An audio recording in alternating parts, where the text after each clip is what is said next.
काफिरों के दिमाग में क्या चल रहा है हमारी समझ से बाहर है। अब्बूजान, थोड़ा हौसला रखे। इतने सितम ढाए, इतनी तकलीफें दी, और वो औरत, वो महारानी येसु भाई, इतनी मगरूर। मेरे आका, उन लोगों को तमीज नहीं है और किसी बात का ख्याल भी नहीं। इसीलिए वो रानी अपने शौहर की तकलीफों को नजरअंदाज करती है, ऊपर से हमें आंखें दिखाती। इतनी हिम्मत! हिम्मत और बढ़ती जाएगी, अब देखिएगा। अब वो बना बनाया छत्रपति, वो राजा राम, वो हमारे खिलाफ जंग लड़ेगा, मगर ये हमारे साथ नहीं आएंगे, हमारी पनाह में नहीं आएंगे। आपकी पनाह में कौन नहीं आया है? हिंदुस्तान के सारे राजा महाराजाओं ने आलमगीर की पनाह ली है। ये लोग अलग हैं, इनका ढांचा अलग है, इनकी बनावट अलग है। हम भी कभी कभी सोचते हैं किस मिट्टी के बने हैं ये लोग, सिवाने इनकी रगों में कैसा खून भरा है। हाँ, कैसा खानदान है ये। इनकी रगों में स्वराज, इनकी रूह में स्वराज, इनके खून में स्वराज, इनके बदन में स्वराज, हर जगह स्वराज, मर मिटने के लिए तैयार हैं। सिवा की सोच को बरकरार रखने के लिए ये अपनी जान की बाजी लगा लेते हैं, और दूसरी तरफ हमारी औलाद को देखिए, अपने वालिद के खिलाफ शमशेर उठाते हैं। दोनों भाइयों में बनती नहीं है, एक दूसरे के खून के प्यासे हैं। और वो महारानी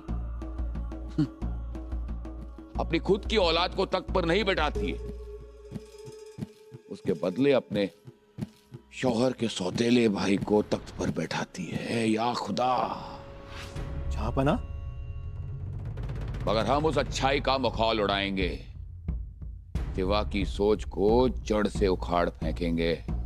मुकरब खान, संबा और वो पंडित, उनके नाखून निकालो,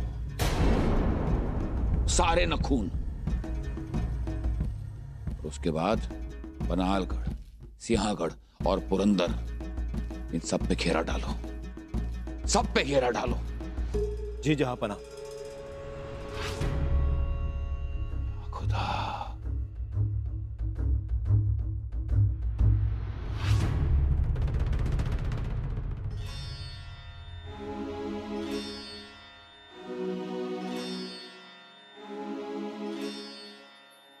ताई साहेब,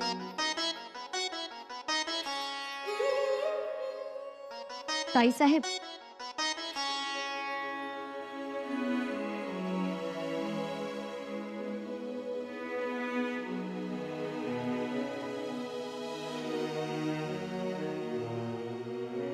ताई साहेब,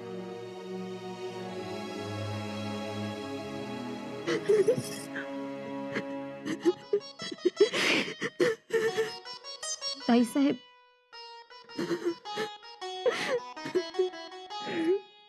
ताई साहेब, श्री सखी रात्नीने असं रडलेलं आवडेल का तुमच्या स्वारींना? नाही ना? ताराऊ, हे बघा, आता सावरायला कोणी नाही, उशीत चिरायला आऊसाहेब नाही, पळ द्यायला आबासाहेब नाही, मांडीवर डोकं ठेवायला धाराऊ नाही.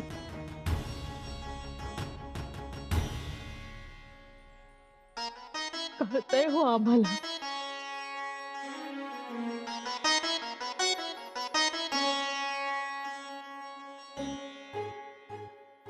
पण आमच्या आसवांना सांगून पटत नाही. दुःख बहिरं झालंय आमचं, ऐकूच येत नाही त्याला, म्हणून हे उमाळे येत आहेत. पण हेच उमाळे भर दरबारात थांबले होते ना?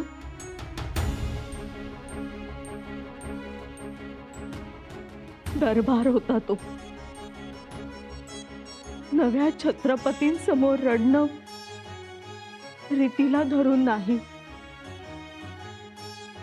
मग आता का रडता आहात? तिथे दरबारात औरंगजेबाच्या वकिलावर विजेसारख्या कडाडला.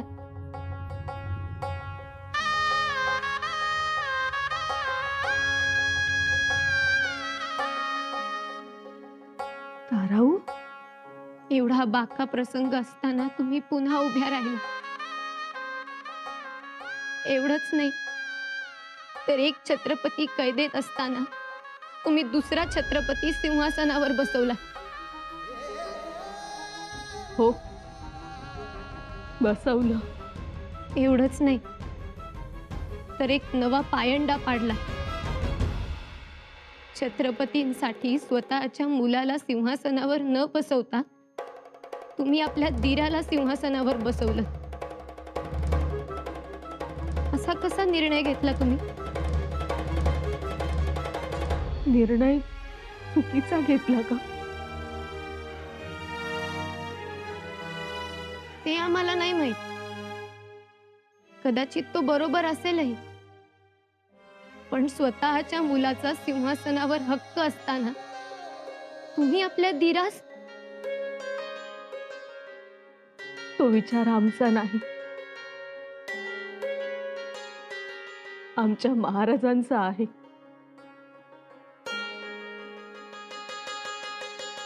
पण तो प्रत्यक्षात तुम्ही आणलात ताईसाहेब. सावत्रपणाचा स्पर्श कसा झाला नाही तुम्हाला? ताईसाहेब, केवढा हा त्याग.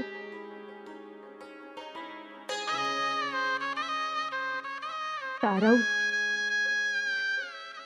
आमच्यावर आबासाहेबांनी श्रद्धेचे, पराक्रमाचे, प्रसंगी रक्त सांडण्याचे संस्कार केले.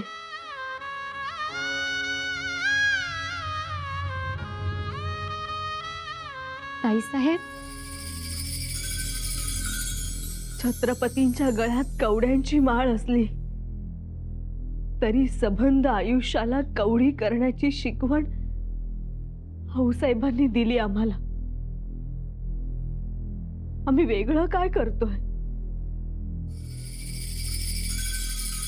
ताईसाहेब, आज आपल्यावरती आकाश कोसळले. महाराजांची कैद, उंटावरून काढण्यात आलेली त्यांची धिंड,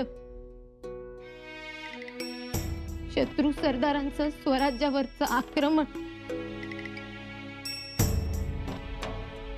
त्यांचे सापासारखे डंख,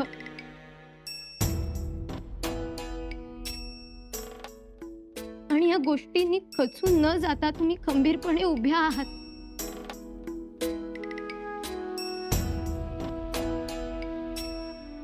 राहायलाच हवं. आपला रायगड आपल्याला तेच शिकवतोय. उद्या तुम्हाला सुद्धा असंच खंबीरपणानं राहावं लागेल, वागावं लागेल. हे लक्षात ठेवा. पण या सगळ्याच्या किती वेदना होत असतील हो तुम्हाला. वेदना? कसल्या वेदना? मोत्याची लढ आणि हिरे माणकांचा तुरा असलेला जिरेटोप धुळीत फेकून त्या राजमस्तकावर विदूषकी टोपी घातली गेली, त्याहून आमची वेदना काहीच नाही. जो सदैव सोन्या चांदीच्या हत्तीच्या अंबारीत बसायचा, ज्याच्या घोड्याच्या पायात सोन्याचा तोडा असायचा, त्यास त्या घाणेरड्या मळकट उंटावर बसवलं गेलं. त्यापेक्षा आमची वेदना मोठी नाही.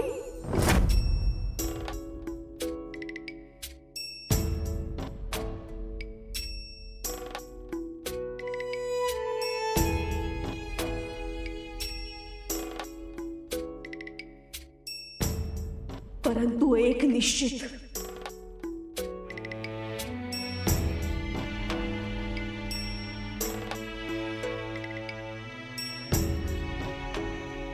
आमच्या राजांचा शेवटचा आदेश मरेपर्यंत पाळणार आम्ही. कोणत्याही प्रसंगी शरणागती नाही. प्रसंगी प्राणांची आहुती देऊ, पण लढू, लढत राहू.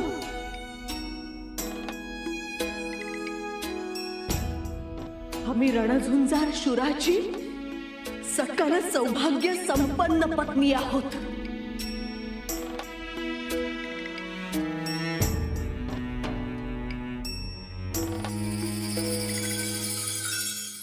इतनी अकड़, जुबान काटने के बावजूद अंधा संभा झुकता नहीं है. संभा की सोच कुछ समझ में नहीं आती. गुस्ताखी माफ हो अबूजान, लेकिन अब बस आप ये सब रोक दो. नहीं, कभी नहीं. अबूजान, संभा को आपने पकड़ लिया, कैद खाने में रखा, उस पर इतने सितम किए, एक के बाद जुल्म किए, लेकिन फिर भी वो झुका नहीं. झुकेगा वो, हम झुकाएंगे उसे. छत्रपति झुकता है, ये सारी दुनिया को हम दिखाएंगे. कैसे? कैसे मतलब? रानी यसुबाई ने दूसरा छत्रपति बनाकर उसे तक नशीन कर दिया है. तो क्या हुआ? संभा अभी एक आम आदमी बन गया है. अब छत्रपति को नहीं झुका सकते. या खुदा, इसका मतलब ये है कि इतनी मशक्कत के बाद भी छत्रपति कायम है. जी अबूजान, छत्रपति कायम रहा और स्वराज भी.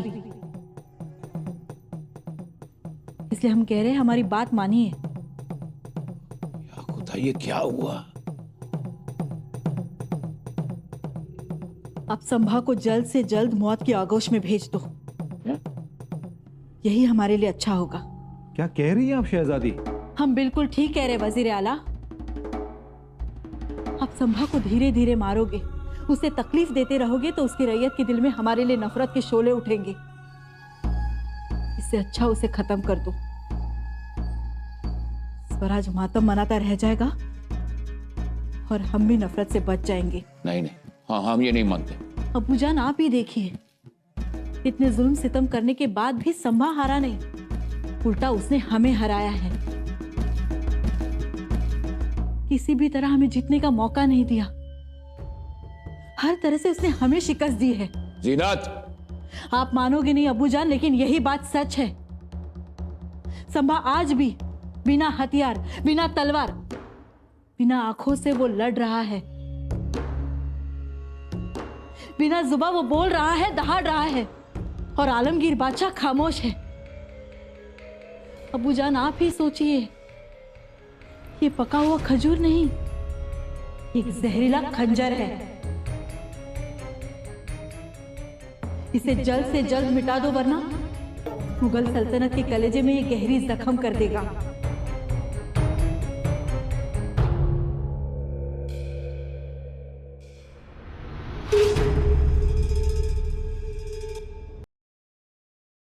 वजीर आला, वो मैं... बोलो बोलो, बिना झिझक बात कर सकते हो. मेरी आपसे दरख्वास्त है, क्या आप बादशाह सलामत से सलाह मशवरा कर सकते हो? किस बारे में? देखिए, संभाजी राजे मुगल सल्तनत के कैदी हैं. उन्हें जो सजा देना चाहते वो दे सकते हो, मगर क्या? मगर जो भी सजा देना चाहते हो एक बार दी जाए. इतनी बेरहमी, इतनी बेदर्दी ठीक नहीं है. मार डालो एक दफा उन्हें. हाजी साहब, मैं आपकी बात से सहमत हूं, मगर बादशाह सलामत किसी की सुनते नहीं. उनकी सोच कुछ और होती है. और वैसे भी मुगल सल्तनत की ओर बुरी नजर से देखने वालों का और उनकी पनाह में न आने वालों का क्या हश्र होता है. ये स्वराज का बच्चा बच्चा जान सके, इसके लिए सजा दी जा रही है. लेकिन इससे गलत संदेशा जाएगा स्वराज्य में. हाजी साहब, ये आप नहीं बोल रहे हैं, ये आपके अंदर जो स्वराज का नमक है, शायद वो बोल रहा है. नहीं वजीर आला, आप तो बात को खत्म कीजिए ना. और वैसे भी यहाँ आखिरी लफ्ज सिर्फ और सिर्फ आलमगीर का ही होता है. इस बात का ध्यान रहे। आखरी लफ्ज आलमगिरांचाच असला पाहिजे। आम जनतेचा पण काहीतरी विचार करा की। नहीं, बिल्कुल नहीं। चलो रायगढ़ जाने की तैयारी करो। अहो, तेच सांगतोय, पण त्या तोंडाला जायचं आता आणि कशासाठी? अशरफियों के लिए। अशरफिया अशा किती अशरफिया दिल्या? 2-4 वेळा थैल्या दिल्या आणि वतनाच्या नावानं तर तोंडाला पानच पुसली आमच्या। एवढी मदत करून एवढी धोंडात पडला आमच्या। कान्हो जी, तुम्हें सब कुछ मिलेगा। मिलेगा काय मिळालं हो? हा? आता तुम्ही रायगडाचं नाव घेऊ नका, बस जे झालं ते झालं। माझा तुम्हाला राम राम। जा तुम्ही। खान साहेब फसवलं मला। लबाड आहे तुम्ही, लबाड। खामोश। लबाड़ तो तू है। चंद अशरफियों के लिए तूने अपने राजा से बेवफाई कर दी। 8 साल तक मुगल फौज खाक छानती रही, लेकिन उसकी परछाई तक नहीं मिली। लेकिन तुम लोगों ने हमारा काम आसान कर दिया। हा, म्हणजे एवढी मदत करून माझी लायकीच काढली। रायगढ़ चलो। नाही येणार, माझा जीव घेतला तरी। वो भी कम मुश्किल नहीं है कान्हो जी। संभा का क्या हाल हुआ देखा ना, तुम्हारा भी वही हाल करेंगे। मतलब मेरी आंखें निकालोगे? नहीं, पहले तुम्हारे नाखून उखाड़ दूंगा, फिर तुम्हारी उंगली काटूंगा,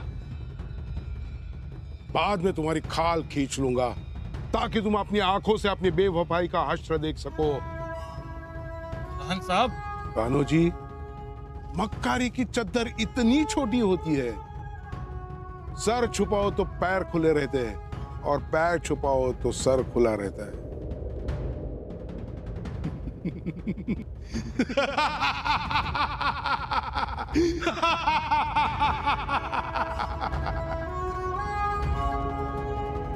आता प्रत्येक निर्णय हा वेगाने घ्यायला हवा।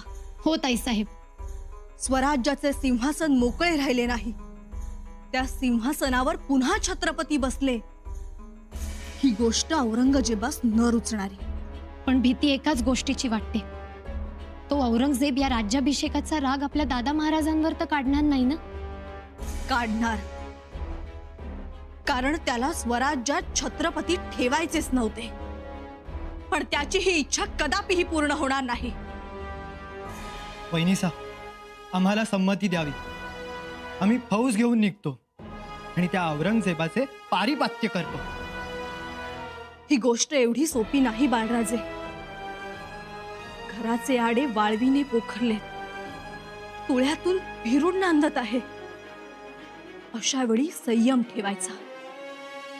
कसा ठेवायचा संयम?